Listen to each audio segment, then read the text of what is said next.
We're going to set up for a restorative posture called legs up the wall, or Viparita Karani. And I have lots of props here. You don't need all of these props. You could do this just with no props, just a wall. That's the only thing you really need.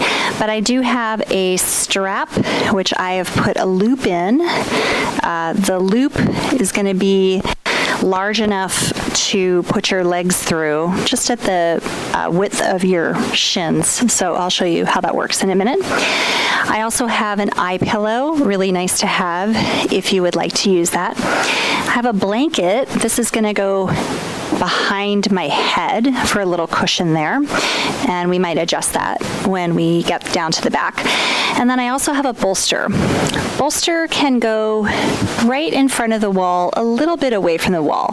The bolster gives you a little boost for your hips. You could certainly do this without the bolster, and it has benefits. And I also have a timer. I like to set a timer. I use an app called Insight Timer, and I have a pre-programmed version of Shavasana in here that's set for 6 minutes. And I like to use a 6-minute timing for Shavasana or any restorative posture like this, because it really helps me be in the posture for long enough to get the benefit.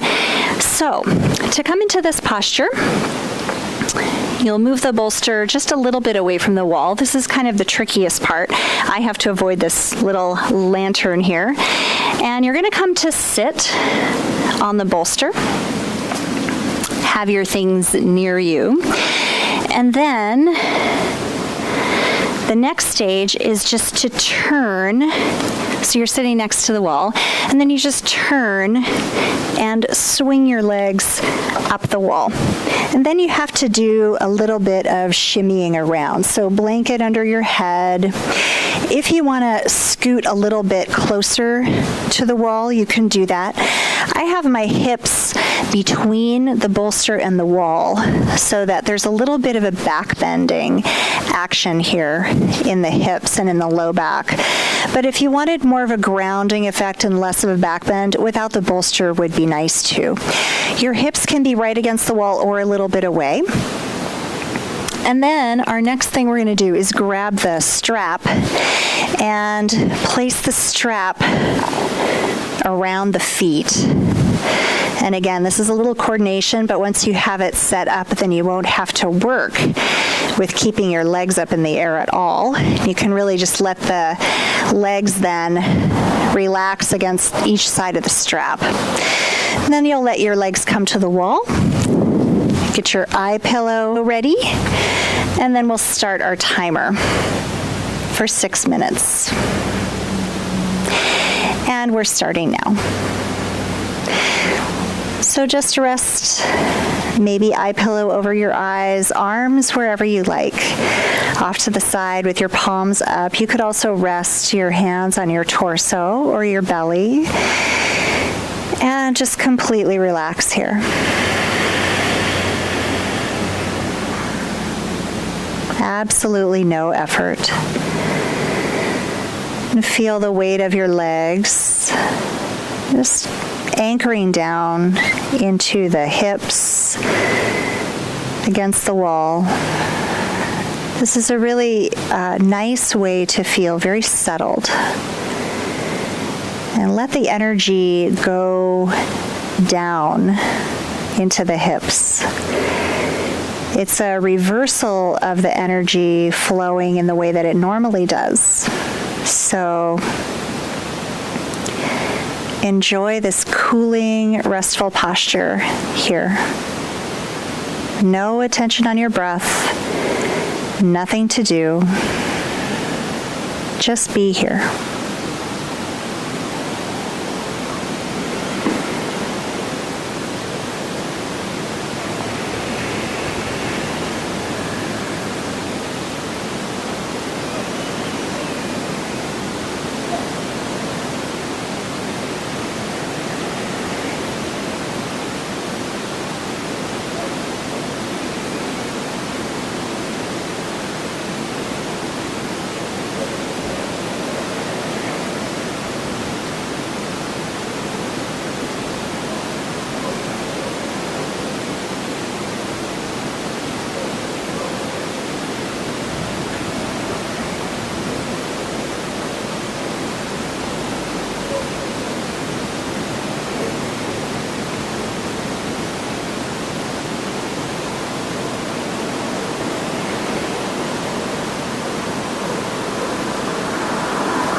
And take a deep breath in through your nose.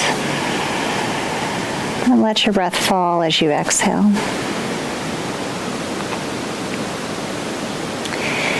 Find some gentle movement through your fingers and your toes. And then to come out of this, we'll gently bend the knees. So just slide your feet down the wall a little bit. Remove the strap. And set it off to the side. And then we'll gently roll over to one side. So bend your knees. You'll have to be mindful of any props. If you're rolling off the bolster, be mindful of that. Roll off. Watch your eye pillow and come on to your right side and or your left side. And just rest here for a moment.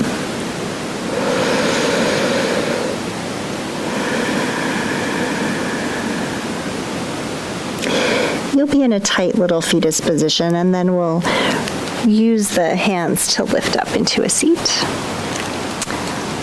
And crawl your way back onto your mat. You can find a seat on your bolster. And just bring your hands to your lap and notice any shifts in your energy after that 6-minute legs up the wall. Namaste.